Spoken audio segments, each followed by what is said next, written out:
দিয়ে যায়। কারণ আমরা আসলে ব্যাচেলর লেভেলে যা পড়ি, পরবর্তী জীবনে এগুলো আমাদের দীর্ঘ সময় চর্চা না থাকলে আমাদের সেগুলো আস্তে, আস্তে ব্রেইন থেকে চলে যায়। তখন শুধু প্র্যাকটিক্যাল যে যতটুকু প্রয়োজন ওই জায়গাগুলো থাকে আর বাকিগুলো থাকে না। এতে করে যেটা হয় আমরা আ আমাদের পরবর্তী কগনিশনে নতুন, নতুন ইনফরমেশন গুলো অ্যাটাচ করতে আমাদের প্রবলেম হয়। এবং এইতে করে আমাদের যখন আরো নিউলি রোগী রিসিভ করি এবং যেই রোগীগুলো আমরা মানে দেখভাল করতেছি সেই রোগীগুলোর মধ্যে যখন ভ্যারিয়েন্ট চেঞ্জ হয়ে যায়, ফিচারটা একটু চেঞ্জ হয়ে যায়, তখন কিন্তু আমরা আমাদের আর ওইটার ডায়াগনোসিস ফোকাসিং এ সমস্যা হয়। তো এইজন্য কন্টিনিউয়াস এডুকেশন একটা গুরুত্বপূর্ণ বিষয়। যে কারণে আমরা আসলে অ্যাসোসিয়েশন থেকে এই জিনিসগুলো করা হচ্ছে। আর আজকের যে টপিকটা নেওয়া হয়েছে সেটা হচ্ছে ট্রাকশন এর উপরে। আমরা সবাই একটু হয়তো অবাক হওয়ার বিষয় যে কেন ট্রাকশন? ট্রাকশন তো আমরা সবাই জানি। অ্যাকচুয়ালি আমরা ট্রাকশন সবাই জানি কিন্তু ট্রাকশন এর কিছু বিষয় আছে যে বিষয়গুলো আমাদেরকে আমাদের একাডেমিক্স আ টাইমটাতে ওইভাবে ক্লিয়ার করা হয় নাই। তো আমার কাছে তখন মনে হয়েছে যেহেতু এই বিষয়গুলো কিছু অস্পষ্টতা রয়েছে, এই জিনিসটা আপনাদের সাথে শেয়ার করা প্রয়োজন বা শেয়ার করা যায়। যেটা আপনাদের প্র্যাকটিক্যালি কাজে লাগবে। So thank you very much. আমি হচ্ছে আ এখন স্ক্রিন শেয়ার করব। আপনাদের কারো দেখতে সমস্যা হলে অথবা বুঝতে সমস্যা হলে বলবেন। আর আমি মাঝে, মাঝেই হচ্ছে আপনাদের সাথে কনভারসেশন করব। তো দয়া করে আপনারা রিপ্লাই করবেন, কথা বলবেন। এখানে আমাদের বাইরের কোনো ব্যক্তিবর্গ কেউ নাই। আমরা সবাই ফিজিওথেরাপি প্রফেশনাল। কাজেই আপনি এখানে ফিল ফ্রি টু শেয়ার। আপনি একদমই ফ্রি অনুভব করবেন। যা কিছু বলতে চান বা বলবেন। আমি আপনাদেরকে এখানে ফ্যাসিলিটেট করছি বিধায় যে আমি আসলে এই বিষয়ে খুব ভালো জানি, বিষয়টা এরকম না। আমিও আপনাদের মতোই একজন লার্নার। সো আপনাদের থেকেও আমার অনেক কিছু অ্যাচিভ করার মতো আছে, অনেক কিছু জানার মতো আছে। This knowledge must be give and take process. তো এই বিষয়ে আমরা এভাবে আগাবো আরকি। ধন্যবাদ।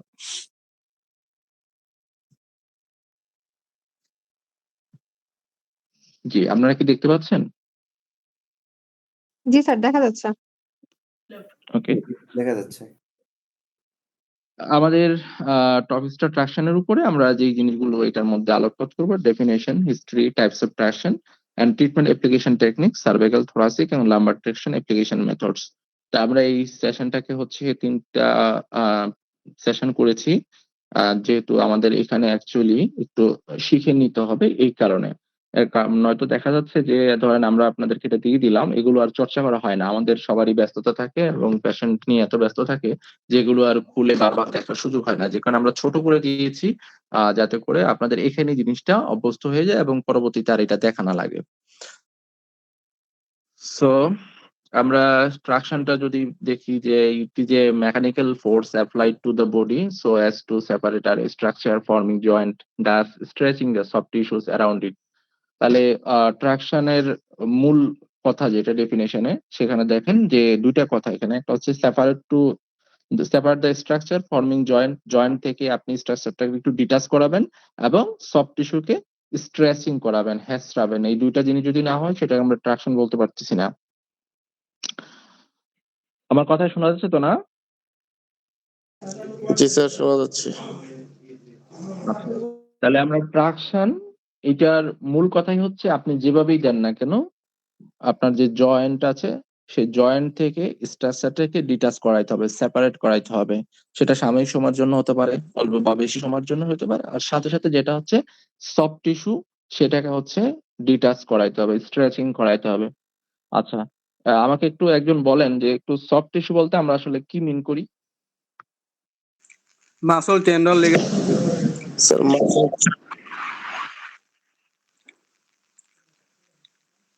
আচ্ছা, সফট টিস্যু বলতে আমরা মাসল, টেন্ডন, লিগামেন্ট বলি। আচ্ছা, এগুলোকে সফট টিস্যু বলি কেন আমরা?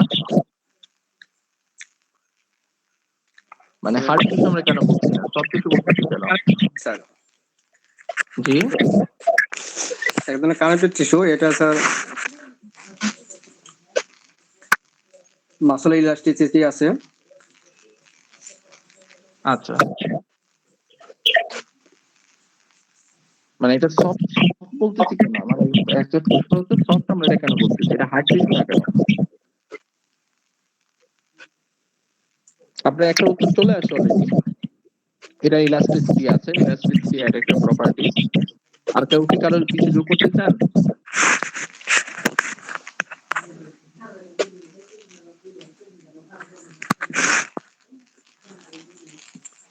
আচ্ছা, ঠিক আছে। এরপরে কারো মাইক একটু ইকো হচ্ছে, প্লিজ আপনি একটু মাইকটা অফ করেন। ওকে। Traction can be applied manually by physiotherapist, mechanical device, gravity assisted pull of human body. এটা আমরা সবাই জানি। তিন ভাবে এটা করা যায়। ফিজিওথেরাপিস্ট নিজে করতে পারেন, মেকানিক্যাল ডিভাইস দিয়ে করতে পারেন, gravity assisted pool of human body. তো এই gravity assisted pool of human body এটা সম্পর্কে আচ্ছা ফিজিওথেরাপিস্ট দিয়ে তো আমরা যেটা বুঝতে পারছি, মেকানিক্যাল ডিভাইস দিয়েও এটা আমরা বুঝতে পারছি, তাই না? আচ্ছা আমাকে একটু বলেন তো একজন মেকানিক্যাল ডিভাইস দিয়ে আমরা কি বুঝতে পেরেছি? মেকানিক মানে কোনো যেটা স্যার আমরা মেশিনের মাধ্যমে ওই সরি ডিভাইসের মাধ্যমে দেওয়া হয় স্যার, অথবা এই ওকে মেকানিক্যাল মোটরাইজ যেগুলো ট্রাকশন সেগুলোর মাধ্যমে দেওয়া যায় স্যার। ওকে। গ্র্যাভিটি অ্যাসিস্টেড পুল দিয়ে আমরা কি বোঝাচ্ছি? এটা যে কোনো এক ধরনের ডিভাইস দিয়ে স্যার করানো হয়। তাহলে এইটা গ্র্যাভিটির মধ্যে কি তফাৎ থাকলো? মেকানিক্যাল ডিভাইস আর গ্র্যাভিটির মধ্যে তফাৎটা কি থাকলো?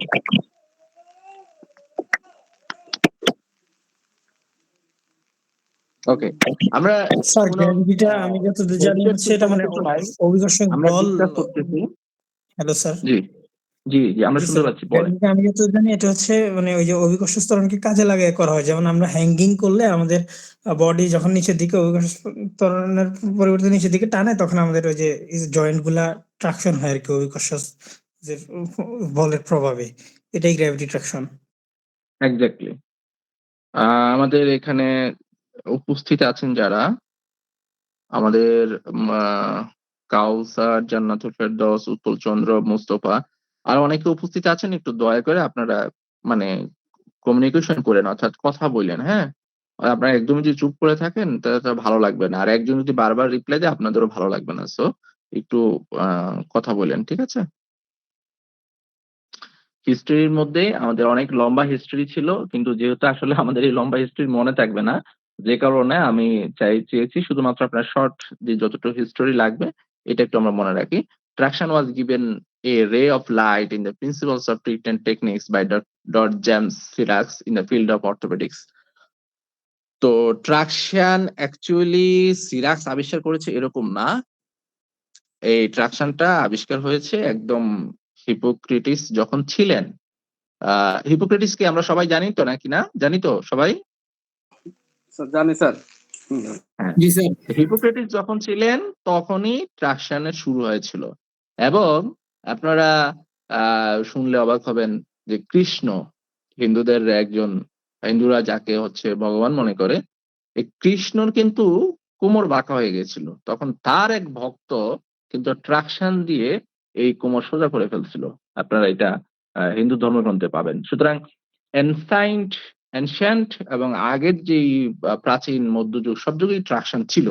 কিন্তু আমি এই পুরো হিস্ট্রি এখানে আর নিয়ে আসি নাই, এখানে শুধু আপনাদেরকে একটাই বলেছি চেয়েছি, সেটা হচ্ছে যে এই যে ট্রাকশনটা প্রাচীন যুগে ছিল, মধ্যযুগে ছিল, বর্তমান যুগে আসছে, এই তিন যুগে এইটার কোনো আলাদা প্রিন্সিপাল বা এইটা যে একটা ট্রিটমেন্ট টেকনিক এইভাবে স্বীকৃত হয়ে আসে নাই। যেই স্বীকৃতিটা নিয়ে আসছেন ডক্টর জেমস সিরাক্স, ডক্টর জে সিরাক্স, আমরা সবাই অর্থোপেডিক মেডিসিনে তার নাম পড়ে আসছি। তো উনি প্রথমে এই ট্রাকশনের যে প্রিন্সিপাল, এই প্রিন্সিপালটাকে আলোতে নিয়ে আসেন, অর্থাৎ বিজ্ঞানীদের দৃষ্টির নিবন্ধের মধ্যে নিয়ে আসেন। এবং জেমস সিরাক্সের যে অর্থোপেডিক্স মেডিসিনের যে ইন্টারভেনশন গুলো সেখানে আমরা যেমন ট্রাকশন, ডিটিএফএম, মোবিলাইজেশন, ম্যানিপুলেশন পড়েছি, ট্রাকশন ছিল তার একটি।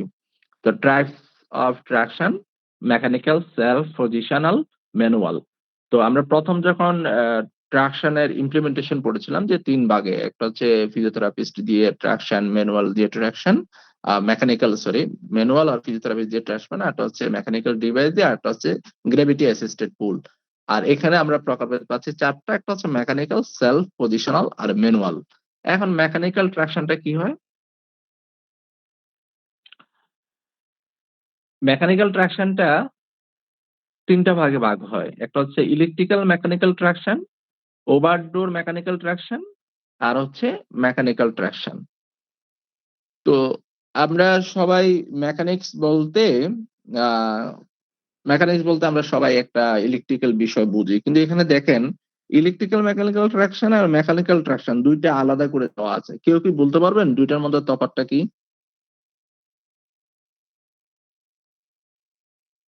কারো আইডিয়া থাকলে শেয়ার করতে পারেন। আই থিংক একটা ইলেকট্রনিক ডিভাইস দিয়ে করা, আর আগে যে হচ্ছে ট্রেডিশনাল ট্রাকশন ছিল যে ইট দিয়ে ঝুলাই রাখা, এরকম কিছু হতে পারে। জি, আপনি রাইট বলেছেন। বিষয়টা হচ্ছে এরকমই। আমরা মেকানিক্স বলতে আসলে মূলত এই ইলেকট্রনিক জিনিসগুলাকে বর্তমানে বুঝলেও আমাদের বায়োমেকানিক্স বা এই মেকানিক্যাল স্টাডিতে আসলে মেকানিক্স বলতে শুধুমাত্র যে সেটা ব্যাটারি চালিত বা ইলেকট্রনিক্স হইতে হবে বিষয়টা এরকম বোঝায় না। এটা মেকানিক্যাল বলতে যেখানে আপনার ফিজিক্সের কোনো ল অ্যাপ্লাইড হয় এবং সেই ফিজিক্সের ল অ্যাপ্লাইড করে আপনি মোশন অ্যান্ড ফোর্স এইগুলোকে অ্যাপ্লিকেশন করতে পারবেন, এই ধরনের যে কোনো যন্ত্রই হচ্ছে মেকানিক্স। তো সেইটা যদি আপনি হচ্ছে ইলেকট্রনিক্স ছাড়া, যেমন আমরা নি জয়েন্টের হচ্ছে ডিস্ট্রাকশন করার জন্য আমরা যে ইট বেঁধে দিয়ে ট্রাকশন দিই, এটা কিন্তু একটা মেকানিক্যাল ট্রাকশন। সো এইটা ইলেকট্রনিক যখন আমরা যে মেশিনটা ব্যবহার করি আমাদের ট্রাকশন মেশিন, সেখানে দুইটা মোড থাকে, একটা স্ট্যাটিক ট্রাকশন আর হচ্ছে ইন্টারমিডিয়েট ট্রাকশন। দুইটা মোড থাকে ইলেকট্রনিক্স যেটা আমরা কিনে থাকি, মানে সেন্টারে আমরা কিনে ব্যবহার করে থাকি। এখন কেউ কেউ বলতে পারবেন যে আসলে স্ট্যাটিক ট্রাকশন আর ইন্টারমিডিয়েট ট্রাকশনের মধ্যে ডিফারেন্সটা কি? বললে আমরা তো সবার মানে সহজ হলো আর কি। যার জানা আছে একটু শেয়ার করেন। স্যার ইন্টারমিডিয়েট হচ্ছে ইন্টারভাল করে দিতে হয়। আর স্ট্যাটিক হচ্ছে স্যার হোল্ড করে একটা অ্যামাউন্ট অফ টাইমে 10 মিনিট 12 মিনিট মানে একটা হচ্ছে স্থির করে রাখবে, তাই তো? আর ইন্টারমিডিয়েট হচ্ছে একটু সময় পর গ্যাপ দিয়ে ট্রাকশনটা চলতে থাকবে, ঠিক আছে? এটা ধরেন 10 বার রিপিট করে একবার 1 সেকেন্ড সে হোল্ড করলো, 2 সেকেন্ড হোল্ড করলো, 5 সেকেন্ড হোল্ড করলো, করে আবার 10 বার এভাবে রিপিট করতে থাকে ইন্টারমিডিয়েট ট্রাকশন। আচ্ছা, আমরা মানে ইয়েতে কোনটা সবচেয়ে বেশি ব্যবহার করি? যার জানা আছে বলেন দেখি। আমরা প্র্যাকটিক্যালি কোনটা ব্যবহার করি সবচেয়ে বেশি? Intermediate sir. ইন্টারমিডিয়েট ব্যবহার করি। এই স্ট্যাটিক ট্রাকশনটা আমরা কোথায় ব্যবহার করি অ্যাকচুয়ালি? এগুলো স্যার বেশি ব্যবহার করে স্যার ফ্র্যাকচারের ক্ষেত্রে, অর্থোপেডিক্সের এগুলো ক্ষেত্রে ব্যবহার করি, আর ফিজিওথেরাপিতেও স্যার ব্যবহার করা হয়। তাহলে ফিজিওথেরাপির ক্ষেত্রে আমরা কোথায় ইন্টারমিডিয়েট স্ট্যাটিকটা ব্যবহার করব? স্ট্যাটিক অর্থোপেডিক্সে 100% শিওর। মূলত আমরা এখানে যে ট্রাকশনের কথা বলতেছি, ট্রাকশন যে শুধু আমাদের আছে তা না, এটা কিন্তু অর্থোপেডিক্সেরও আছে। আপনারা সবাই জানেন যে স্কেলেটাল ট্রাকশন, টং ট্রাকশন, অনেকগুলো ট্রাকশন আছে। তো ওরা ম্যাক্সিমাম যা ট্রাকশন গুলো সব ট্রাকশন ওদের স্ট্যাটিক ট্রাকশন। আমরা ফিজিওথেরাপিতে খুব অল্প সংখ্যক স্ট্যাটিক ট্রাকশন ব্যবহার করে থাকি। আমরা ফিজিওথেরাপিতে খুব অল্প সংখ্যক স্ট্যাটিক ট্রাকশন ব্যবহার করে থাকি। এইটা আমাদের একদমই মানে অল্প, মানে খুবই কম বলতে গেলে চলে, যেটাকে আমরা ধরেন স্যার দীর্ঘদিনে যাদের সমস্যা। ওকে, ঠিক আছে। তো এই কথাগুলো আমরা এখানে বলছি। দেখেন, ইলেকট্রিক্যাল মেকানিক্যাল ট্রাকশন বলছি usually used in physiotherapy clinic, provide traction included by a motor of the body parts, lumbar cervical by a belt or collar rapidly, allows fine and accurate control of force being applied to the human body. এই যে জিনিসগুলো আমরা একটু আগে জানলাম, electrical mechanical traction জিনিসটা কি, আমাদের এখানে একটা ছবি আছে। এই ধরনের মেশিন আমরা সবাই আমাদের চেম্বারে ব্যবহার করে থাকি, তো এটা কোনো নতুন কিছু না আপনাদের জন্য। আচ্ছা, এখানে দুইটা কথা আছে যে স্ট্যাটিক এন্ড ইন্টারমিটেন্ট, অলরেডি ডিফারেন্সটা একজন বাংলাতে বলে দিয়েছে। আমি জাস্ট ইংলিশটা একটু পড়ছি শুধুমাত্র। Amount of force does not change with the time and remain same throughout the session time. এইখানে আপনি ফোর্সের কোনো পরিবর্তন হবে না। যে বলটা আপনি প্রয়োগ করবেন স্ট্যাটিকের ক্ষেত্রে, সেখানে কোনো ধরনের বলের পরিবর্তন হয় না পুরো সেশনটা জুড়ে। অর্থাৎ আপনি 20 মিনিটের একটা সেশন যদি রোগীকে দেন, সবসময় এই ফোর্সটা একই থাকবে। আর ইন্টারমিটেন্ট হচ্ছে amount of force changes with the time along with hold time, traction on time and relax time, traction of time. That means আমরা যেটা বলছিলাম যে ট্রাকশন কিছু সময় চলে, কিছু সময় আবার একটু বন্ধ থাকে, আবার অন হয়, আবার চলে। এখানে ফোর্সটা চেঞ্জ হচ্ছে। আপনি যখন কন্টিনিউয়াস দিতে থাকবেন তখন তো ফোর্স এক ডিগ্রি চলতে থাকে স্ট্যাটিকের ক্ষেত্রে। ইন্টারমিডিয়েট ক্ষেত্রে এটা হচ্ছে ডিফার করে। তো এইটা আমাদের খুব ভালো করে বুঝতে হবে। এর কারণ হচ্ছে আমরা যখন চেম্বারে রোগীগুলো দেখি তখন দেখা যায় যে আমাদের হয়তো একটা রোগীকে দিয়ে ফালায় রাখছে, আবার দেখা যাচ্ছে ইন্টারমিডিয়েটলি দিচ্ছে, কিন্তু সেইটার অ্যাকচুয়াল ফোর্স কত হবে, তার অ্যাঙ্গেল কত হবে, এই বিষয়গুলো আমাদের ওয়াকিবল থাকে না। এই জন্য আমাদের এইটা একটু ক্লিয়ার থাকতো। আমাদের পরবর্তীতে এটা আলোচনা আছে, এই জন্য আমি আর এখানে বাড়তি করতে যাচ্ছি না। Over the door cervical traction, only static সার্ভাইলেশন ক্যান বি প্রোভাইডেড। তা আপনারা এই ছবিটা দেখতে পাচ্ছেন, এইটা আমরা এখানে যেরকম দেখাচ্ছি, আমরা একই ধরনের ট্রাকশন কিন্তু নি জয়েন্টের ক্ষেত্রেও ব্যবহার করি। ওই যে আমরা আহ, খাট বা হচ্ছে একটা জায়গায় রেখে দিয়ে ইট বা ওই যে বালুর বস্তা দিয়ে হচ্ছে ফেলে রাখতে বলি। আপনাদের সবারই এটা আহ, নজরে থাকার কথা আর কি। তো সেম জিনিসটা সার্ভাইকাল রিজনের ক্ষেত্রেও ব্যবহার করা যায়। Subject is specially in sitting position, রোগীকে সিটিং এ বসায়া দরজার সাথে এইভাবে এই যন্ত্রটা সেট করে তারপরে হচ্ছে দিতে হয়। তো over the door cervical traction. তো এই ধরনের ট্রাকশন যে সকল রোগীগুলো আমাদের ধরেন প্রতিদিন সেন্টারে আসতে পারবে না, তাদেরকে আপনি কি করবেন? তার তো বাসায় যেও দেওয়ার সামর্থ্য নাই, তখন আসলে তাদেরকে রোগীকে শিখাই দিতে হয় যে আপনি এইটা নিয়ে যান, এটা কিনে বাসায় দেন। আহ না দেওয়ার চেয়ে অন্তত এটা better. Self traction, a form of traction using either gravity, towel or any belt delivered subject on the subject itself. ব্যক্তি নিজেই এখানে নিজের ট্রাকশনটা দিবে। আমাদের যে ডোর ট্রাকশনটা দিচ্ছে এইটা one type of self traction, কিন্তু যেহেতু এখানে মেকানিক্যাল একটা ডিভাইসের সাহায্য নেওয়া হচ্ছে, এই জন্য আমরা এটাকে মেকানিক্যাল ট্রাকশনের মধ্যে ফেলে দিয়েছি।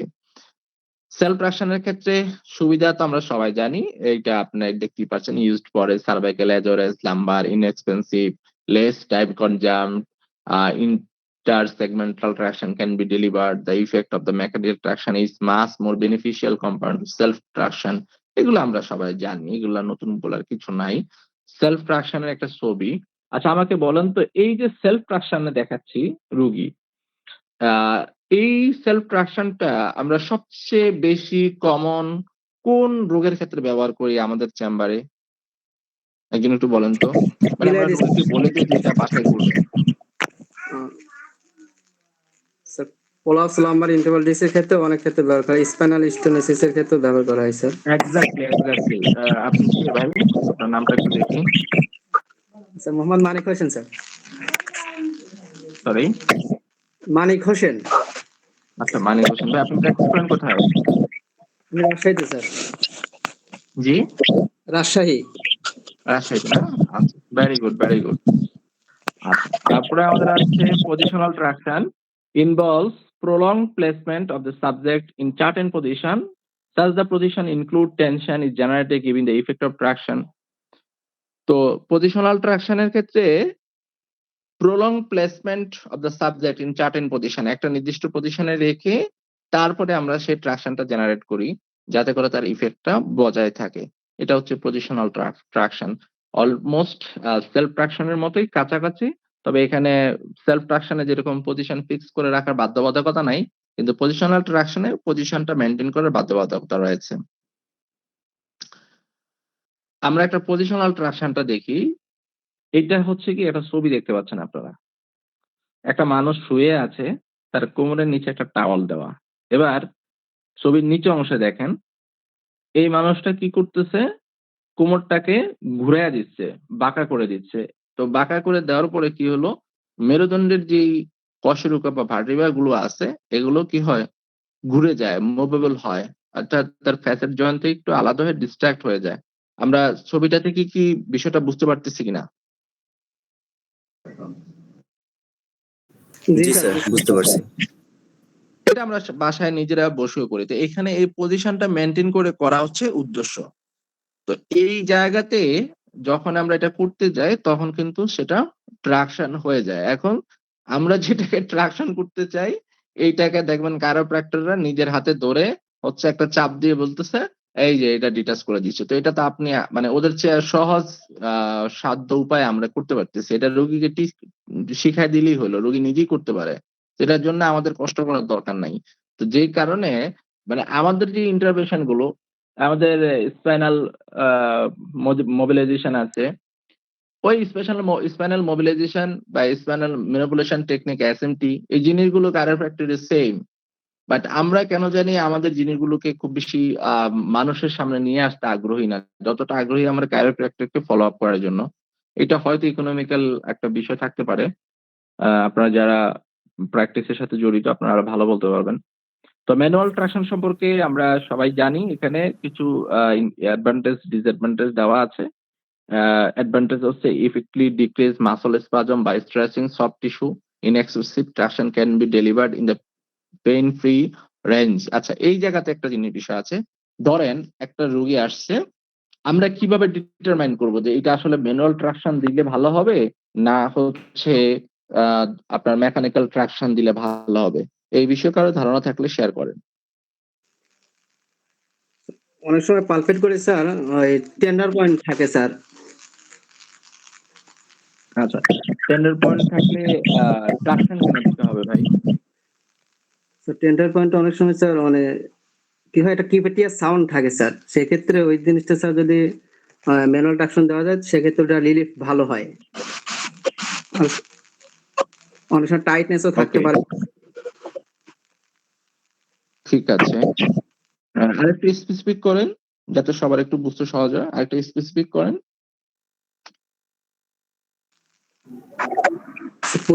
ইরেক্টর মাসলগুলো স্যার যদি সার্ভিক্যালের ক্ষেত্রে হয়, যে প্যারাভার্টেব্রাল মাসলগুলো স্যার ট্রাকশন দিলে ওটা রিলিজ হিসেবে স্যার ভালো কাজ করে, রিলিজের সাথে ট্রাকশনটা দিলে।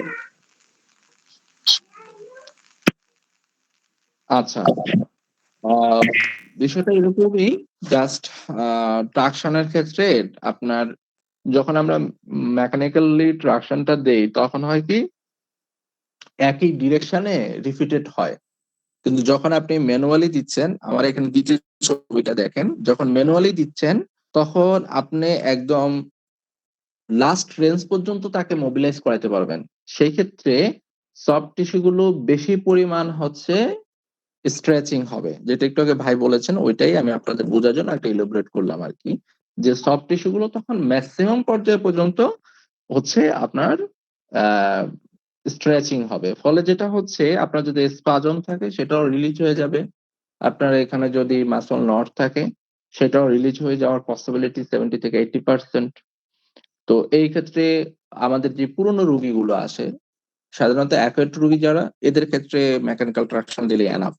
কিন্তু পুরনো রোগী যারা আসে তারা একই সাথে আপনার যেরকম রেডিকুলোপ্যাথি তো তা থাকতেই পারে, রেডিকুলোপ্যাথির সাথে তার দেখা যাচ্ছে যে মাসল স্পাজম হয়ে আছে, কোথাও হচ্ছে মাসল নট ডেভেলপ করে আছে, কোথাও আহ মানে সিমিলার একই সাথে অনেকগুলো কন্ডিশন অ্যাসোসিয়েট অবস্থায় থাকে। তো এই ধরনের রোগীর ক্ষেত্রে ম্যানুয়াল ট্রাকশন বেস্ট, এবং এই ধরনের রোগীর ম্যানুয়াল ট্রাকশনটা দিলে আপনার দ্রুত তার ফলাফলটা চলে আসে।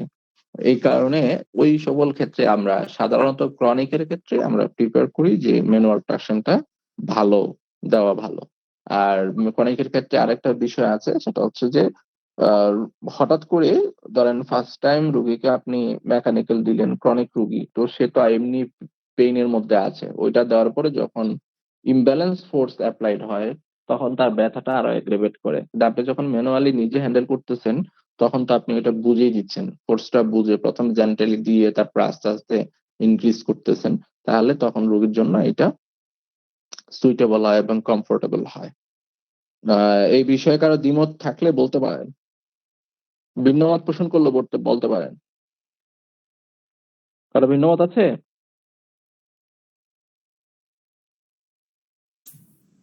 না স্যার ওকে, এক্ষেত্রে প্রথম দিকে আমরা যখন ইন্টারমিডিয়েট বা স্ট্যাটিক দেই তখন একটু দেখা যায় যে যেখানে একটা নির্দিষ্ট ওয়েট দেই ওই ওয়েটটা প্রথমে নিতে পারে না। এই জন্য আমরা নিজে ম্যানুয়াল যখন দিই তখন একটা নির্দিষ্ট ওয়েট নিজে বুঝে আর কি ওয়েটটা ক্যারি করে দিতে পারি। এক্স্যাক্টলি। আমরা ফোর্স সম্পর্কে আমাদের এখানে বলা আছে, ফোর্সটা কত থেকে কত শুরু হবে আমরা সেটা একটু দেখে নিই। Application of longitudinal force to the cervical spine either manually, mechanically or self method demonstrated in pictures. আমরা আগে অলরেডি দেখছি যে সার্ভিক্যাল ট্রাকশনটা তিন ভাবে দেওয়া যায়, ম্যানুয়ালি দেওয়া যায়, মেকানিক্যাল ও সেলফ মেথডে দেওয়া যায়। Points to remember during cervical traction application mechanically, যখন আপনি এটা মেকানিক্যালি দিবেন তখন force starts with 15 pound and increase to 25 pound এবং নেভার ক্রস 50 পাউন্ড। তাহলে এই জিনিসটা আমাদের খুব ভালো করে মনে রাখতে হবে যে মেকানিক্যালি আমি যখন দিব তখন ফোর্সটা যেন শুরু হয় 15 পাউন্ড থেকে, 15 পাউন্ড থেকে যেন শুরু হয় এবং সেটা 25 পাউন্ড পর্যন্ত আপনি বৃদ্ধি করতে পারবেন, আরো বৃদ্ধি করতে পারবেন পরবর্তী সময়ে, কিন্তু সেটা কোনোভাবেই যেন 50 পাউন্ড ক্রস না করে। এটা আমরা যেন মনে রাখি। Level of traction ভ্যারাইজ with angle placement of cervical region. এই জিনিসটা আমরা পরবর্তীতে আছে, আবারও স্মরণ করে দিই, দুইটা জিনিস খুব মনে রাখতে হবে। এই দুইটা জিনিসের জন্য মূলত আপনাদেরকে এই ট্রাকশন এটাতে নিয়ে আসা। একটা হচ্ছে ফোর্স আপনারা শুরু করবেন 15 পাউন্ড থেকে, সেটা 25 পাউন্ড পর্যন্ত ইনক্রিজ করতে পারবেন, কিন্তু কখনো এই 50 পাউন্ডের অতিরিক্ত ক্রস করতে যাবেন না। Level of traction ভ্যারাইজ angle of placement of cervical region. একটা অ্যাঙ্গেল আছে, আমরা এটা পরবর্তীতে ছবি আছে, ছবি সহ বলা আছে, যে কারণে আমি আর এখানে ডিটেলস আলোচনা করছি না, ছবিতে আলোচনা করলে সহজে বুঝে যাবেন। Prepared position of subject supine, supine পজিশনে ট্রাকশনটা, সার্ভাইকাল ট্রাকশনটা ইজ বেস্ট পজিশন সুপাইন। অন্য পজিশনে যে দেওয়া যায় না সেটা তা না, দেওয়া যায়, বাট বেস্ট পজিশন হচ্ছে সুপাইন, কারণ আমাদের অ্যানাটমিক্যালি স্পাইনাল যে ভার্টিব্রাল গুলো অ্যালাইনমেন্টটা আছে সেটা সুপাইন পজিশনে ফ্লেকশন করাটা সোজা, যে কারণে হচ্ছে আমাদের এই সার্ভাইকাল ট্রাকশনটা সুপাইন পজিশনে হচ্ছে prepared best. Cervical traction has been linked to 5 mechanical factors. 5টা মেকানিক্যাল ফ্যাক্টর সার্ভাইকাল ট্রাকশনের ক্ষেত্রে জড়িত। আপনি যখন এটা প্রেসক্রিপশন করবেন এবং রোগীর ক্ষেত্রে ডিটারমাইন করবেন, এই 5টা জিনিস আপনাদের মাথায় রাখতে হবে। আমরা যারা মাথায় রাখি তারা অনেক ভালো, যারা মাথায় রাখেন না তারা আজকে থেকে মাথায় রাখবেন। প্রথম হচ্ছে পজিশন অফ দ্য নেক, ঘাড়ের অবস্থান, কোথায় আপনার ঘাড় হবে।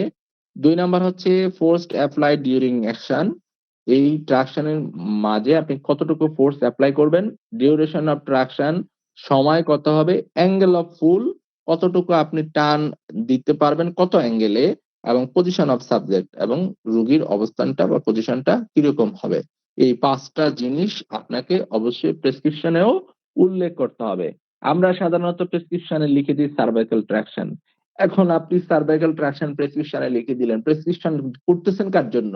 প্রেসক্রিপশন করতেছেন আপনি আপনার যদি মেডিকেল টেকনোলজিস্ট থাকে তার কাছে পাঠানোর জন্য, ওয়েদার এই রোগীর অন্য কোথাও যে কোনো ফিজিওথেরাপিস্ট থেকে ট্রিটমেন্ট নিবে তার কাছে যেন সে এটা দেখায় নিতে পারে, সেই জন্য আপনি প্রেসক্রিপশন করতেছেন। তো আপনার প্রেসক্রিপশনে শুধু উল্লেখ থাকে সার্ভাইকাল ট্রাকশন। এখন এই সার্ভাইকাল ট্রাকশনটা নেকের কোন পজিশনে দিবে, এরপরে এখানে কতটুকু ফোর্স অ্যাপ্লাই করবে, ডিউরেশনটা কত হবে, অ্যাঙ্গেল অফ পুল কত ডিগ্রি অ্যাঙ্গেলে রেখে তারপরে টান দিবে, পজিশনটা কি হবে, এগুলো যদি উল্লেখ না করে দেন তাহলে উনি আবার নতুন করে এটা আপনাকে অ্যাসেস করতে হবে। তো নতুন করে অ্যাসেস করে যদি এই প্রেসক্রিপশন করা হয় তাহলে আপনার কাছে প্রেসক্রিপশন করে লাভটা কি? এই কারণে আমরা যখন সার্ভাইকাল ট্রাকশন বা লাম্বার ট্রাকশন যে ট্রাকশনই লিখি না কেন, প্রত্যেকটা ট্রাকশনের এরকম মেকানিক্যাল ফ্যাক্টর আছে, এই ফ্যাক্টর গুলো বিবেচনা করে আমাদের প্রেসক্রিপশনে তা উল্লেখ করে দিতে হবে। এবং এই হচ্ছে প্রেসক্রিপশনের স্ট্যান্ডার্ডাইজেশন। আমরা প্রত্যেকটা জিনিস নিয়ে এখানে জানবো। Position of the neck, different angles of neck introduce traction in different level. আচ্ছা, নিউট্রাল পজিশনে যদি আপনি রাখেন, নিউট্রাল পজিশন বলতে আমরা কি বুঝি? যার ধারণা আছে একটু বলেন। নিউট্রাল পজিশন, নেকের নিউট্রাল পজিশন কি? একজন বলেন নিউট্রাল পজিশন কি? আচ্ছা, স্পাইনাল পজিশন নিউট্রাল পজিশন কি একজন বলেন। Anatomical position sir. জি বল, হ্যাঁ অ্যানাটমিক্যাল পজিশন এক্স্যাক্টলি। তো নেকের ক্ষেত্রে অ্যানাটমিক্যাল পজিশনটা কি? এটা কি লর্ডোসিস না কাইপোসিস, কোনটা নেকের ক্ষেত্রে? Lordosis sir. ওকে, তাহলে এই অ্যানাটমিক্যালি অর্থাৎ সোজা কথা নরমাল যে পজিশন একটা মানুষের হয় নেকের ক্ষেত্রে, সেই পজিশনে যদি আপনি ট্রাকশন দেন কি ইফেক্ট পাবেন? ইফেক্ট হচ্ছে complete traction for entire cervical region, পুরো সার্ভাইকাল রিজিয়নেরই ট্রাকশন হবে, এবং এখানে সফট টিস্যু গুলো ডিটাচ হবে এবং প্রত্যেকটা ব্রাটিভে একটা থেকে সরে আসবে। এটা হচ্ছে লেভেল অফ ইফেক্ট। এখন কথা হইলো এইটা আপনি কাকে দিতে পারবেন?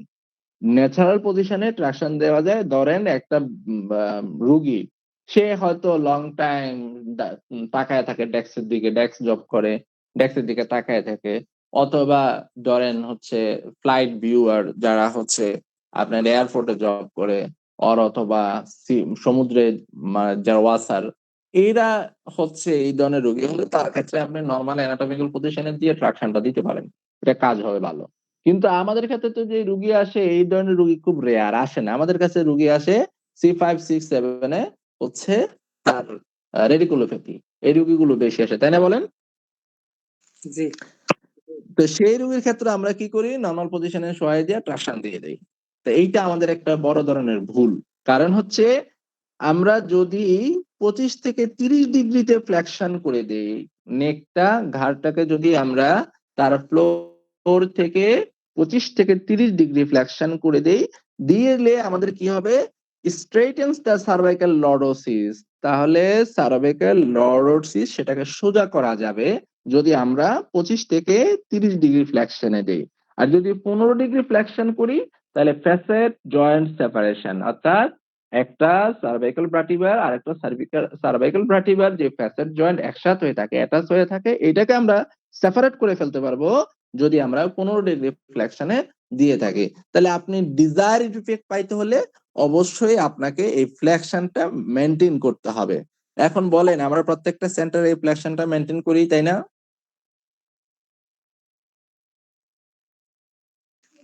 কি বলেন, আপনাদের মতামত কি?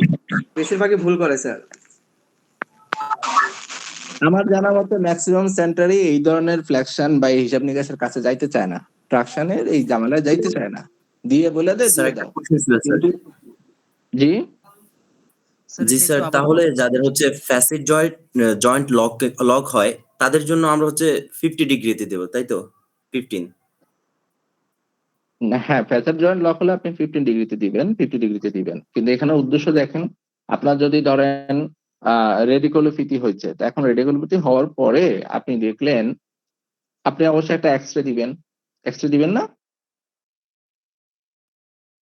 জি স্যার। এক্সরে দিবেন। আমাদের লোকজন এক্সরে দিতে চায় না, সে বলে কি যে আমরা তো এটা স্লাম টেস্ট করছি, ডিস্ট্রাকশন টেস্ট করছি, তাই না, তারপরে হচ্ছে কম্প্রেসড যে টেস্ট এটা আমরা করে ফেলছি, তো এই টেস্ট করে আমরা মোটামুটি নিশ্চিত হয়ে গেছি যে তার রেডিকুলোপ্যাথি। এখন বলেন, এই টেস্ট গুলো করে আমরা নিশ্চিত হইলাম, এই নিশ্চিত হওয়ার পরে আপনি কি ভার্টিব্রার অবস্থানগুলোকে ক্লিয়ার হতে পারছেন এই টেস্ট দিয়া? এই টেস্ট দিয়ে কি ভার্টিব্রার অবস্থান এবং ফ্যাসেট জয়েন্টের অবস্থান এটা কি বোঝা যায়? না স্যার। তাহলে এইটা আপনি বুঝতে পারবেন কি দিয়া? এক্সরে। এক্সরে দিয়ে বুঝতে পারবেন। এক্সরে দিয়ে যখন আপনি দেখলেন যে ফ্যাসেট জয়েন্ট গুলো এতভাবে অ্যাটাচড হয়ে আছে, এটা আসলে ডিসট্রাক্ট করার প্রয়োজন, তখন আপনি 15 ডিগ্রিতে দিলেন, দেখলেন যে না ফ্যাসেট জয়েন্টের কোনো সমস্যা নাই, আপনি শুধু লর্ডোসিসটা মেনটেন করাতে চান, স্ট্রেটনেস বাড়াইতে চান, তখন আপনি 25 থেকে 30 ডিগ্রি দিলেন।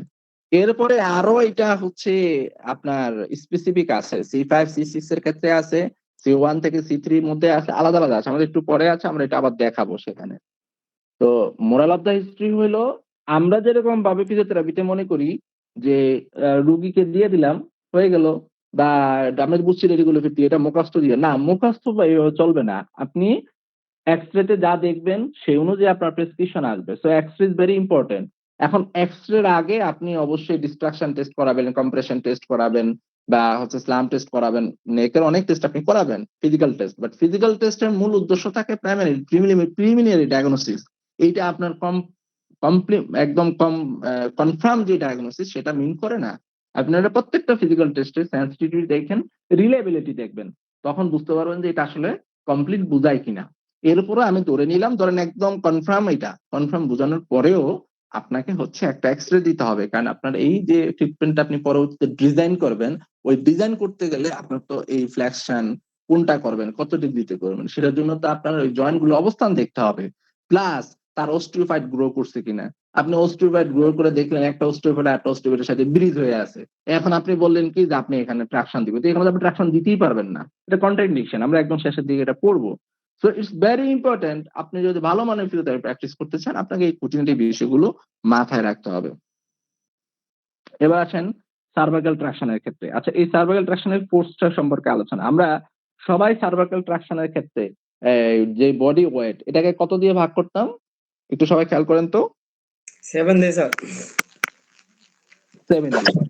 এবং আমরা আগে অনেক জায়গায় অনেকের সাথে ডিসকাশনে শর্ট পেয়েছি তারা 10 দিয়ে ভাগ করে, ঠিক আছে। তো আমাদের এভিডেন্স বলে যে usually the force apply during the traction starts from the weight divided by 5, আমরা 5 দিয়ে ভাগ করব। But if the force is painful the force of traction can be reduced, আমরা 5 দিয়ে ভাগ করব। একজনের ওজন যদি 50 কেজি হয় তখন আমরা 10 ফোর্স তাকে অ্যাপ্লাই করব। যদি এই 10 তার জন্য পেইনফুল হয় আমরা এটা কমে 7 বা 8 এ নিয়ে আসব, তার জন্য যেন পেইন না হয়। কিন্তু আমি অনেকগুলো সেন্টারে দেখেছি রুগীকে আর উল্টা বোঝায়, একটু প্রথম প্রথম তো ব্যথা লাগবেই, বাট ইটস নট ট্রু। প্রথম প্রথম কেন, জীবনও ব্যথা লাগবে না। আপনি শুরু করবেনই আগে ডিটারমিনেশন করে যে আইদার এই পেশেন্টটা ম্যানুয়ালের পেশেন্ট অর মেকানিক্যাল ট্রাকশনের পেশেন্ট অর সেলফ ট্রাকশনের পেশেন্ট। যে পেশেন্টটা প্রতিদিন আপনার চেম্বারে আসতে পারবে না সেই পেশেন্টকে আপনি বাধ্য করবেন যে আপনার প্রতিদিন এইখানে আসতে হবে, ইটস রং কনসেপ্ট। আপনি তাকে সেলফ ট্রাকশন দিয়ে বাসায় পাঠিয়ে দেন এবং সপ্তাহে 4 দিন 5 দিন পরে একবার আপনার চেম্বারে আসতে বলেন, এই রুগীটা আপনার কাছে থাকবে। কিন্তু আপনি জোরাজুরি করে তাকে 3 দিন নেওয়াবেন, 4 দিনের দিন সে আর আসবে না, আস্তে করে চলে যাবে এবং মানুষের কাছে বলে বেড়াবে যে ফিজিওথেরাপি কোনো কাজ করে না, অনেকগুলা টাকা নষ্ট হয়। তাহলে আপনি একটা জায়গায় রুগী হারাইলেন, আপনার প্রফেশনের একটা বদনাম করাইলেন, আর অনুরূপ ভাবে আপনার রুগীটা চলে গেল। তো এই জন্য clinical reasoning decision making is more important আপনি এই ধরনের প্র্যাকটিসের ক্ষেত্রে। যে কারণে আপনি ট্রাকশন আগে ডিটারমাইন করবেন, রোগীর কন্ডিশন সমস্ত কিছু বিবেচনা করে আপনি তারপরে ঠিক করবেন যে কোন ট্রাকশনটা দিবেন, এন্ড দেন ফোর্সের ক্ষেত্রে আপনি এটা হিসাব করবেন। এবার আসেন সার্ভাইকাল ট্রাকশনের ক্ষেত্রে আমরা বলছিলাম যেটা যে যদি C1 থেকে 2 এই দুটার ক্ষেত্রে আমরা ফ্লেকশন রাখি 0 থেকে 5 ডিগ্রি। এটা একটু মনে রাখেন, এটা আপনাদের প্র্যাকটিসে লাগবে। যারা জানেন তো জানেন, আলহামদুলিল্লাহ ভালো। যারা জানতেন না এটা একটু মনে রাখেন। C1 থেকে 2 0 থেকে 5 ডিগ্রি অফ ফ্লেকশন, এই অ্যাঙ্গেলে আপনি হচ্ছে ট্রাকশন দিবেন। এবং আবারও বলছি যে 15 ডিগ্রি পর্যন্ত আমরা ট্রাকশন দেই, বিকজ আমরা চাই যে ফ্যাসাদ জয়েন্ট গুলো ডিটাচ করে ফেলবো। 25 ডিগ্রি পর্যন্ত আমরা স্ট্রেটেন মেনটেন করতে চাই, এটা আমরা আগে পড়ে আসছি, ওইটারই আমরা এখানে ডেসক্রিপশন করেছি যে C1 থেকে 5 সার্ভাইকাল 1 থেকে সার্ভাইকাল 2 0.5 ডিগ্রির মধ্যে আমরা ফ্লেকশনে রেখে তারপর হচ্ছে আমরা ফোর্স অ্যাপ্লাই করব। সার্ভাইকাল 2 থেকে সার্ভাইকাল 5 পর্যন্ত আমরা 10 থেকে 20 ডিগ্রির মধ্যে ফ্লেকশন রেখে তারপরে আমরা করব। সার্ভাইকাল 5 থেকে সার্ভাইকাল 7 25 থেকে 30 ডিগ্রি অফ ফ্লেকশন। এটা হচ্ছে আমাদের রিকমেন্ডেড পজিশন ডিউরিং ট্রাকশন। এইটা বুঝতে পারেন নাই কেউ হইলে আমাকে একটু বলেন যে আমি বুঝতে পারি নাই।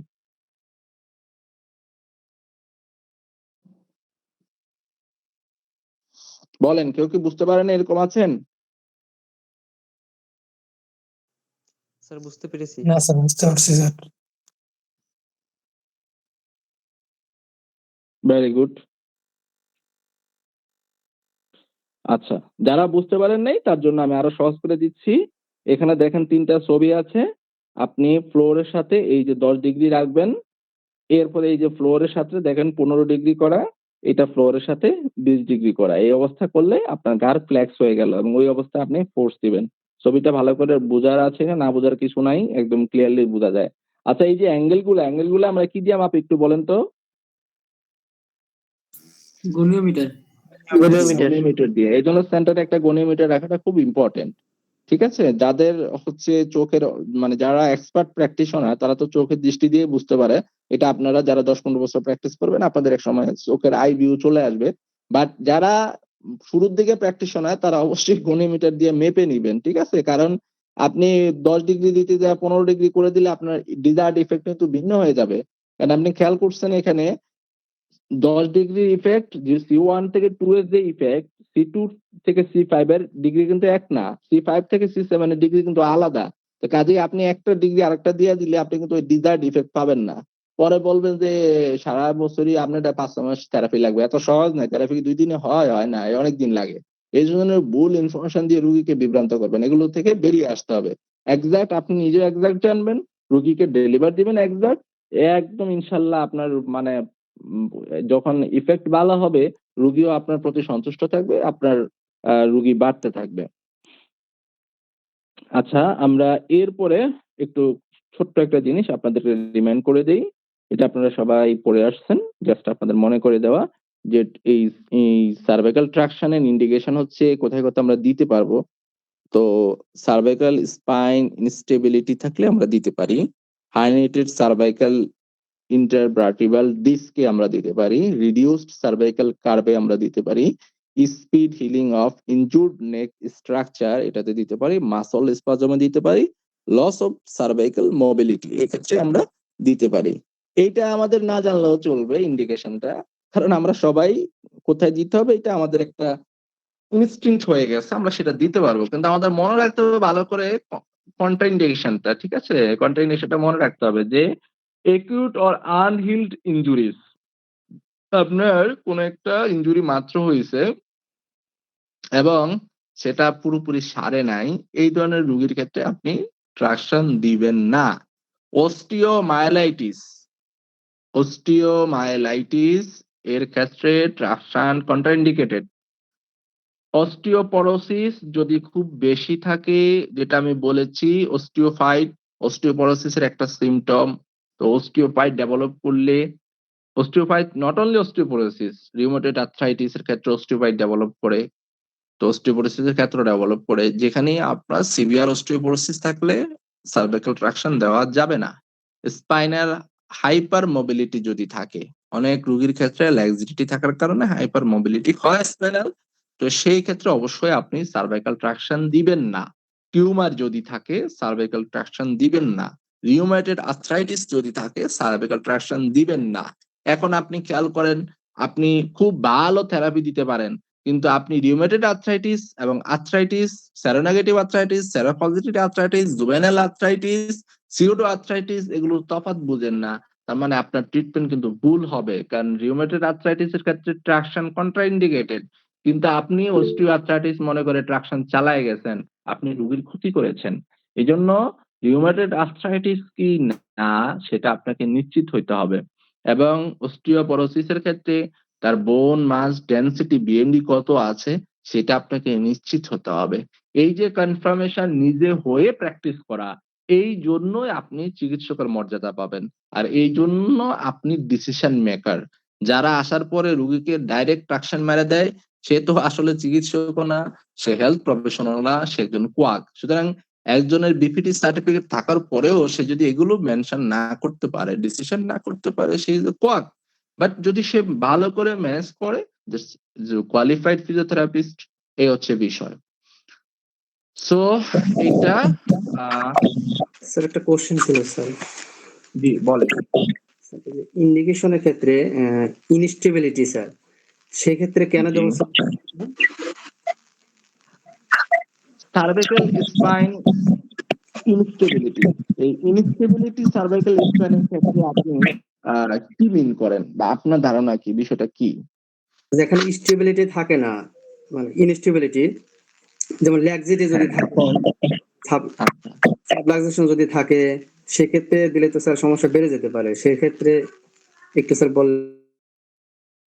আচ্ছা, সার্ভাইকাল স্পাইন ইনস্টেবিলিটি কি শুধুমাত্র ল্যাক্সিটির জন্য হয়? ইনস্টেবিলিটি কি অন্য কারণ হতে পারে না? জি স্যার, হতে পারে। তাহলে আপনি একটা মাত্র কজকে ডিটারমাইন করে চিন্তা করতেছেন, একটা মাত্র কজকে ডিটারমাইন করে কিন্তু ইন্ডিকেশনে দেওয়া হয় নাই। সার্ভাইকাল স্পাইনের আরো অনেকগুলো কারণে তার ইনস্টেবিলিটি ডেভেলপ করতে পারে। এখন যে ইনস্টেবিলিটি হচ্ছে তার স্ট্রাকচার রিলেটেড, আমরা কিন্তু প্রিভিয়াসলি পড়ে আসছি, যে দেখে আসছি যে যদি আমরা তার লর্ডোসিস স্ট্রেইন করতে চাই তখন আমরা কি দেই, এই ট্রাকশনটা দেই। এখন তার যে ইনস্টেবিলিটিটা তার এই ন্যাচারাল স্ট্রাকচার রিলেটেড, শুধুমাত্র সেইটার ক্ষেত্রেই আমরা সার্ভাইকাল ট্রাকশনটা ইউজ করব। ল্যাক্সিটির বিষয়ে আমরা ট্রাকশন কেন ইউজ করবো, সেটা তারা বেড়ে যাবে, ইনক্রিজ হয়ে যাবে। এটা বোঝানো হয়েছে নাকি স্যার? ম্যাল অ্যালাইনমেন্ট যেমন স্কুলিওসিস স্যার, সেক্ষেত্রে বোঝানো হয়েছে। ম্যাল অ্যালাইনমেন্ট একটা স্ট্রাকচারাল প্রবলেম।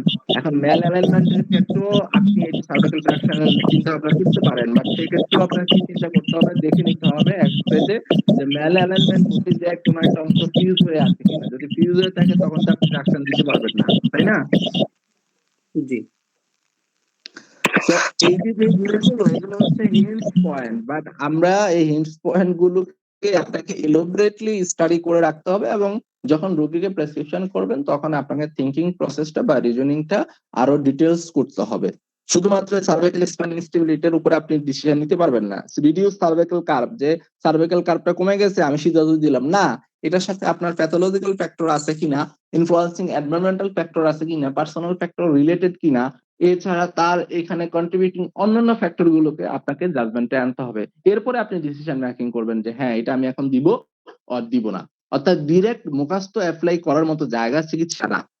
আপনি অবশ্যই আপনার জাজমেন্টটা করবেন, তার আগে আপনাকে থিওরি এখানে কন্ট্রিবিউট করবে, তারপরে হচ্ছে আপনাকে এই থিওরির আলোকে যে প্র্যাকটিক্যাল ফাইন্ডিংস গুলো পেয়েছেন আপনি, বিওফিজিক্যাল টেস্ট বা হচ্ছে আপনার x-ray, MRI, CT scan and also the রোগী পেশেন্টস পারসেপশনটা আছে, সবগুলো নিয়ে মিলিয়ে আপনি পরে ডিসিশনে যাবেন যে হ্যাঁ আমি এটার জন্য তাকে ট্রাকশনটা দিব।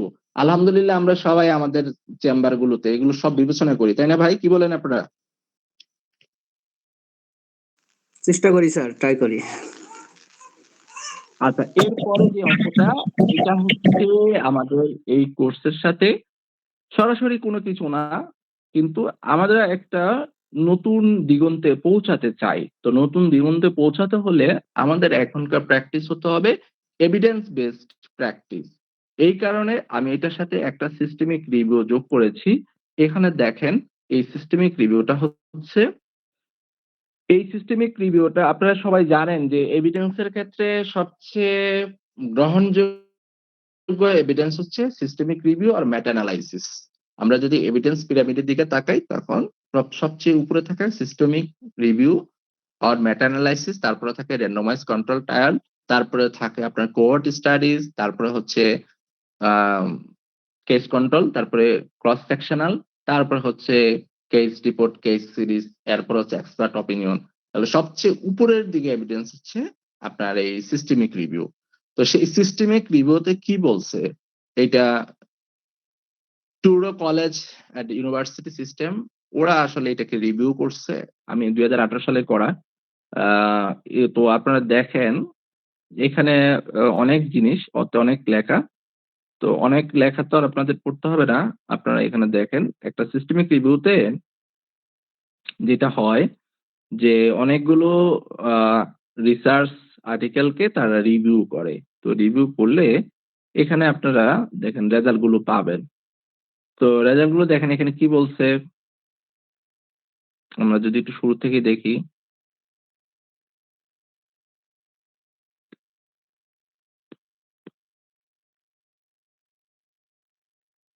আচ্ছা, দেখা যাচ্ছে তো না?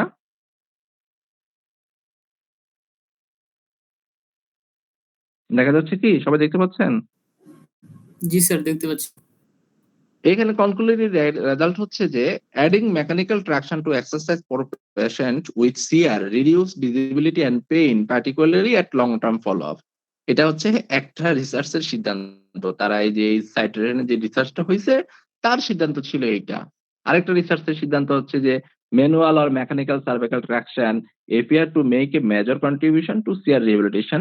CR মানে হচ্ছে cervical radiculopathy, particularly as the part of a multi-model rehabilitation approach. The neck disability index, when used in conjunction with NPRS, provides a more comprehensive assessment of patient with CR, thus allowing clinician to make better judgment about the clinical effects of cervical traction. তাহলে মানে এগুলো পড়ে মনে হচ্ছে না যে খুব positive বিষয়গুলো, তাই না বলেন? জি স্যার। কিন্তু আপনি যখন এখানে আর এই সিস্টেমিক অ্যানালাইসিস বা মেটা অ্যানালাইসিসের যখন এই কনক্লুশন পড়বেন তখন আপনি বুঝতে পারবেন যে আসলে যা আপনি পজিটিভ মনে করছেন এটার মধ্যে সামথিং কিছু আছে। দেখেন কি বলছে এখানে, the aim of the study was to evaluate evidence to determine if IMT is an effective treatment for CR. IMT মানে intermediate mechanical traction. is effective for CR. A systemic review revealed the difference in the methodologies of the included studies. Contradictory results regarding the effect of IMT were also noted. 9 studies tested the intervention. এখানে 9টা study তারা test করছে। 4 had a very low level of evidence. 4টা খুব evidence পাইছে কিন্তু 4টা পাইছে খুবই low level. 4 had a low level of evidence, আরো 4টা সেটাও লো লেভেল, মানে একটা হচ্ছে খুব লো লেভেল আর একটা হচ্ছে low level, and 1 had a moderate level of evidence. 7 studies were determined to have a high risk of bias. 7টা স্টাডি তার ওখানে বায়াস পাওয়ার সম্ভাবনা বা রিস্ক অনেক বেশি ছিল। 2 had a low risk of bias. The literature with a moderate level of evidence and low risk of bias indicated that IMD reduced the disability and pain scores, suggesting that the treatment has a positive effect on patients with CR. Future research should be conducted focus on the development of new randomized clinical trials with a low risk of bias and high quality evidence that include larger sample size and compare the effectiveness of comprehensive intervention and IMT to productive more adequate result. তার মানে summary কি হলো? Summaries হলো যে এই আইএমটির cervical রেডিগুলোর উপর প্রভাব আছে বা ফলাফল দেয়, কিন্তু এটা যে আসলে খুব বেশি এভিডেন্স পূর্ণ সেটা না, তবে ফলাফল আছে। এটা একটা সিস্টেমিক রিভিউতে আমরা পাইলাম। কিন্তু আমরা যখন ইন্ডিভিজুয়াল রিসার্চ গুলো করতেছিলাম তখন কি মনে হয়েছে যে আসলে সবগুলাই খুব ভালো ভালো ইফেক্ট দিচ্ছে। এই কারণে আপনারা যারা হচ্ছে কোন একটা ট্রিটমেন্টের ইফেক্টিভনেস বা ইফিকেসি দেখতে যাবেন তখন অবশ্যই সিস্টেমিক রিভিউটা আগে চেক আউট করে নেবেন। সিস্টেমিক রিভিউ দেখলে আপনি বুঝতে পারবেন যে আসলে এটা কতটা বায়াসপূর্ণ ছিল বা কতটা বেটার ছিল। আর যারা রিসার্চ বুঝেন তারা সরাসরি রিসার্চ থেকেও বুঝবেন, সেখানে আপনি এখানে রিসার্চের অনেকগুলো ইয়ে আছে, কাই স্কয়ার আছে, তার প্রিভিলেন্স থেকে তার ডিসপারশন কতটুকু হয়েছে এগুলো বুঝে আমরা বুঝতে পারি। যারা রিসার্চ নিয়ে ভালো জানেন, আর যারা জানেন না তার জন্য সহজ পথ হচ্ছে এই কনক্লুশনটা পড়বেন। কনক্লুশন পড়লে আপনি মোটামুটি একটা আইডিয়া পেয়ে যাবেন। এরপরে এটা গেল আমাদের একটা সিস্টেমিক মেটা অ্যানালাইসিস। আমরা মোটামুটি বুঝতে পারলাম যে সার্ভাইকাল ট্রাকশনের ভালো এফিকেসি আছে, তবে এভিডেন্স খুব যে স্ট্রং সেরকম না, কিন্তু আছে। আমরা অন্য একটা রিসার্চের রিভিউ আর্টিকেল দেখলাম যে এটা হচ্ছে effectiveness of intermediate mechanical traction এর সার্ভাইকাল রেডিগুলোতে সিস্টেমিক রিভিউ। এই সিস্টেমিক রিভিউতে এটা আলাদা একটা, এটার ক্ষেত্রে কি বলছে এটার কনক্লুশনটা আমরা একটু দেখি। এটার ক্ষেত্রে কনক্লুশন হচ্ছে the available report of studies on the efficacy of traction for back and neck pain do not allow clear conclusion due to the methodological flaws on their design and conduct. Most strategies list power 1 beta due to small sample size to do not conclusion can be drawn about whether a specific traction modality for back or neck pain is effective or more efficient than the treatment. There are no clear indication, however the indication is effective therapy for back and neck pain. Further trades are needed. মানে সোজা কথা হচ্ছে এরাও বলতে চাইতেছে যে হ্যাঁ effect আছে, কিন্তু এই ইফেক্টটা এভিডেন্সে নিয়ে আসার জন্য স্যাম্পল সাইজটা অনেক বড় করা দরকার ছিল। বড় স্যাম্পল সাইজে আরসিটি হইলে আমরা এটা ক্লিয়ারলি বুঝতে পারতাম, যেহেতু বড় স্যাম্পল সাইজ নিয়ে আরসিটিটা হয় নাই, এই জন্য আমরা বলতে পারতেছি হ্যাঁ ইফেক্ট আছে, কিন্তু ইফেক্টটা কতটা শক্তিশালী এইটা আমরা ডিটারমাইন করতে পারতেছি না। এটা হচ্ছে এইটার। আরেকটা হচ্ছে intermediate cervical traction for treating neck pain, এটা একটা মেটা অ্যানালাইসিস। এইটার কনক্লুশনটা কি? এটা কনক্লুশন হচ্ছে, এটা রেজাল্টটা একটু দেখেন। রেজাল্টটা হচ্ছে দ্য মেটা অ্যানালাইসিস ইনক্লুড 7 আরসিটিস। এটা 7টা আরসিটি কে হচ্ছে মেটা অ্যানালাইসিস করছে। The result include that patient who receive ICT for neck pain had significantly lower pain score than those receiving placebo did intermittently after treatment. আচ্ছা, এখানে difference গুলো দেওয়া আছে, এটা রিসার্চের, যারা রিসার্চের না এটা আপনারা বুঝবেন না। The pain score during the follow-up period and the neck disability index scores immediately after treatment and during the follow-up period did not difference significantly. এই জিনিসটা খুব ইম্পর্টেন্ট। তো এইটা কি বুঝাইছে? এটা বুঝাইছে যখন এই রোগীটাকে আপনার ট্রাকশন দেওয়া হইলো তখন রোগীটার পেইন কমে আসে, কিন্তু এটা ফলো আপের সময় এবং পরবর্তী সময়ে এটা একই থাকে, সেম থাকে। তার মানে হচ্ছে যে সার্ভাইকাল ট্রাকশনের ক্ষেত্রে মানে সার্ভাইকালের ক্ষেত্রে ট্রাকশন দিলে এটার ইফেক্টটা হচ্ছে শর্ট টার্ম, লং টার্ম না। কনক্লুশনে আশা করি এই কথাটাই বলবে, ICT may have a short term neck pain relieving effect. এখানে এই কথাটাই বলছে যে এই ট্রাকশনটা, সার্ভাইকাল ট্রাকশনটা, এটা ইফেক্ট হচ্ছে short time. Additional high quality RCTs are required to clarify the long term effect. যদি আমরা লং টার্ম ইফেক্ট আছে কিনা এটা বুঝতে চাইলে আমাদের আরো বেশি হচ্ছে এই র্যান্ডমাইজ কন্ট্রোল ট্রায়াল আমাদের রিসার্চ করতে হবে, করে সেটা সিদ্ধান্তে আসতে হবে। তো আমরা এই জিনিসটা আপনাদেরকে ক্লিয়ার করতে চাই যে সার্ভাইকাল ট্রাকশনের ক্ষেত্রে অবশ্যই এভিডেন্স আছে এবং most of the systemic review বলতে চাচ্ছে যে হ্যাঁ ইফেক্ট আছে, বাট এই ইফেক্টটা লার্জ স্যাম্পল সাইজ দিয়ে করলে হয়তো আমরা আরো স্ট্রংলি বুঝতে পারতাম। আমি আরো অনেকগুলো রিভিউ দিতে পারতাম, আপনাদের সময় নষ্ট হবে, আমাদের 1 আওয়ারের মধ্যে শেষ করতে হবে বিদায় আমি আর অতটুকুতে গেলাম না। মূল কথা হচ্ছে সার্ভাইকাল ট্রাকশন খুব ইফেক্টিভ, বাট এখানে আমাদের এটা অন্যান্য সবকিছুর মতোই, মেকানিক্যাল অন্যান্য সবকিছুর মতো এটা শর্ট টার্ম হচ্ছে ইফেক্ট আনে।